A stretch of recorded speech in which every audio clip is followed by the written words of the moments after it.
Hello students, कैसे हैं आप लोग। आई होप आप लोगों की पढ़ाई बहुत अच्छी चल रही होगी। कल हमने 40 क्वेश्चन तक एमसीक्यू सॉल्व किए थे यूपीपीसीएस के। आज उसके आगे बढ़ते हैं। तो आपको आपके स्क्रीन पर क्वेश्चन दिखाई दे रहा होगा। भारतीय रिजर्व बैंक के संदर्भ में निम्नलिखित में से कौन सा जो स्टेटमेंट है वो करेक्ट स्टेटमेंट है। तो पहला स्टेटमेंट पढ़ते हैं। इसे मूल रूप से वर्ष 1935 में निजी संस्था के रूप में स्थापित किया गया था, लेकिन वर्ष 1949 में इसका राष्ट्रीयकरण कर दिया गया। सेकेंड स्टेटमेंट है, 1 रुपये के नोट और सिक्के को छोड़कर सभी नोट आरबीआई द्वारा जारी किए जाते हैं। बिल्कुल करेक्ट है, क्योंकि 1 रुपये का नोट जो है वो वित्त मंत्रालय जारी करता है, ठीक है। और जो कॉइन्स भी हैं वो भी वित्त मंत्रालय ही जारी करता है, और उसके अतिरिक्त जो नोट होते हैं वो आरबीआई जारी करते हैं। ये दोनों ही स्टेटमेंट सही है, मतलब ऑप्शन सी हमारा करेक्ट आंसर हो जाएगा। अगला क्वेश्चन है, ओवरड्राफ्ट सुविधा के संदर्भ में प्रधानमंत्री जनधन योजना खातों की मुख्य विशेषता निम्नलिखित में से कौन सी है। तो पहले स्टेटमेंट पढ़ लेते हैं। इसमें पहले ऑप्शन में है, पात्र खाते धारकों के लिए 10,000 तक की ओवरड्राफ्ट सुविधा उपलब्ध है।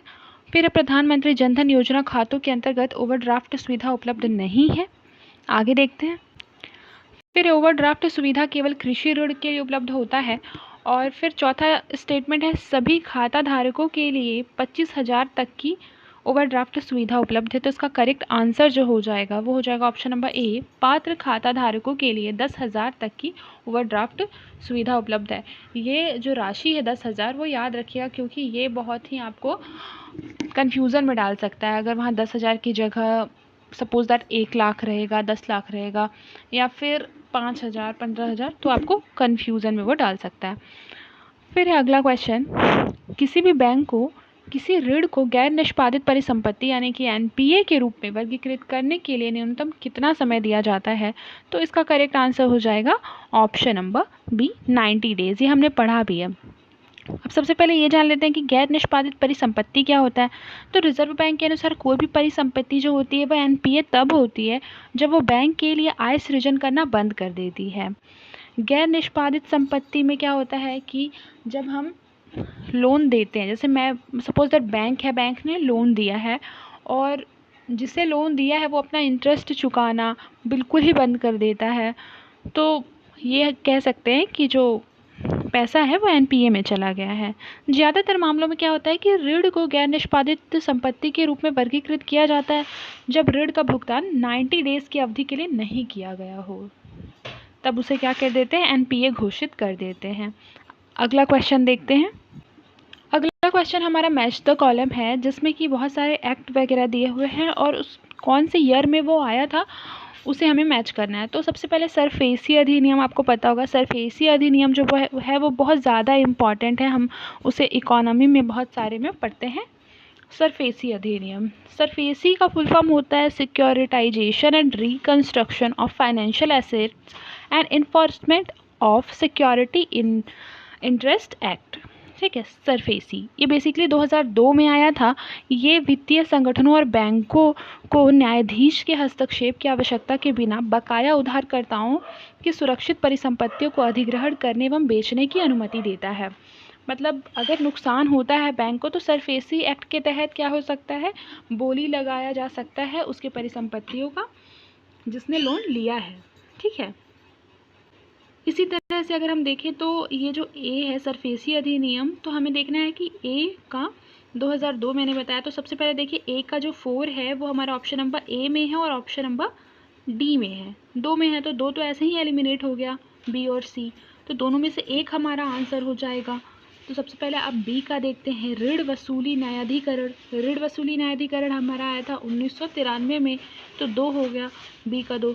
फिर भी अभी हमें कन्फ्यूज़न है।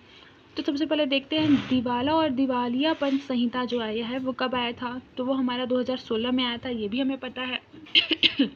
फिर कॉर्पोरेट ऋण पुनर्गठन, ये हमारा आया था 2001 में। मतलब इसका ऑप्शन नंबर डी जो है वो करेक्ट आंसर हो जाएगा।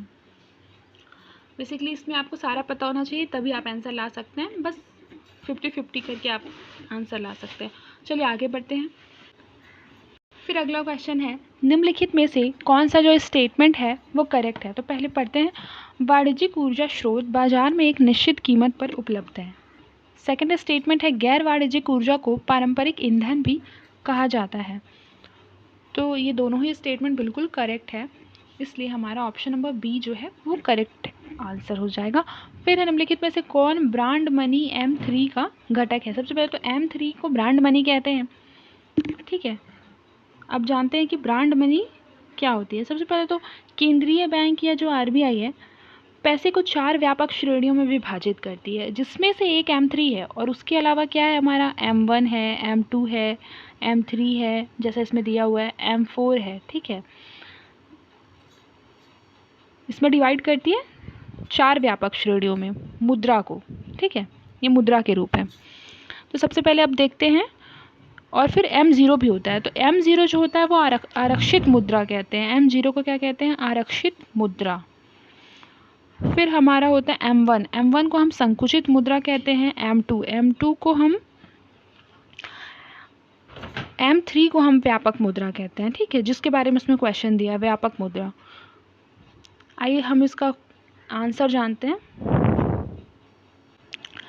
डाकघर के पास कुल बचत जमा जो होता है वो M4 में शामिल होता है, मतलब हमारा जो करेक्ट आंसर हो जाएगा वो ऑप्शन नंबर बी हो जाएगा, क्योंकि जो व्यापक मुद्रा होती है उसमें लोगों के द्वारा रखे जाने वाले करेंसी नोट शामिल होते हैं, बैंकों के पास मांग जमा शामिल होते हैं और बैंकों के पास जनता की सावधि जमा भी शामिल होती है। आगे बढ़ते हैं।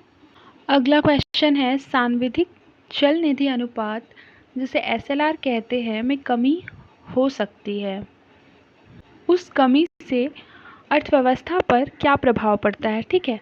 तो सबसे पहले तो उस कमी से क्या होता है, बैंकों के लिए उधार देने हेतु उपलब्ध निधियों की मात्रा में वृद्धि हो जाती है। जब SLR का जो रेट है वो कम हो जाएगा तो ज़्यादा से ज़्यादा लोग उधार लेंगे बैंक से, इसलिए बैंक में उपलब्ध निधियों की मात्रा में क्या हो जाएगी, वृद्धि हो जाएगी।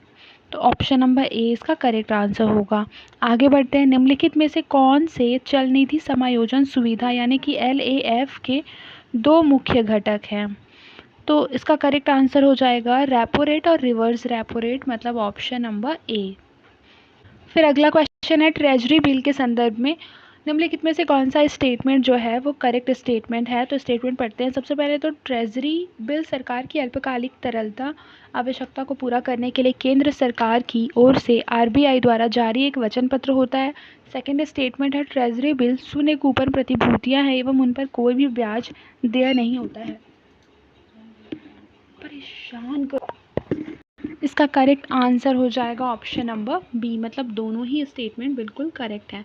फिर है वाणिज्यिक पत्रों के संदर्भ में निम्नलिखित में से कौन सा स्टेटमेंट जो है वो करेक्ट नहीं है? तो आइए एक बार ऑप्शंस पढ़ते हैं। वाणिज्यिक पत्र एक अल्पकालिक सुरक्षा है जिसकी परिपक्वता जो है वो 7 दिनों से लेकर 365 दिनों तक होती है, ये बिल्कुल करेक्ट है। ऑप्शन नंबर बी क्या है, यह एक असुरक्षित मुद्रा बाजार का साधन है, बिल्कुल करेक्ट। फिर है बैंक और वित्तीय संस्थानों को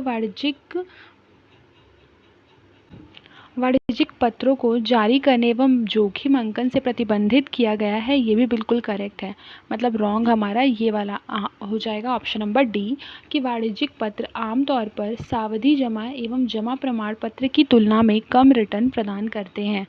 तो 50 का हमारा हो जाएगा ऑप्शन नंबर डी, क्योंकि ये करेक्ट नहीं पूछ रहा है और ये कम रिटर्न नहीं बल्कि ज़्यादा रिटर्न देते हैं।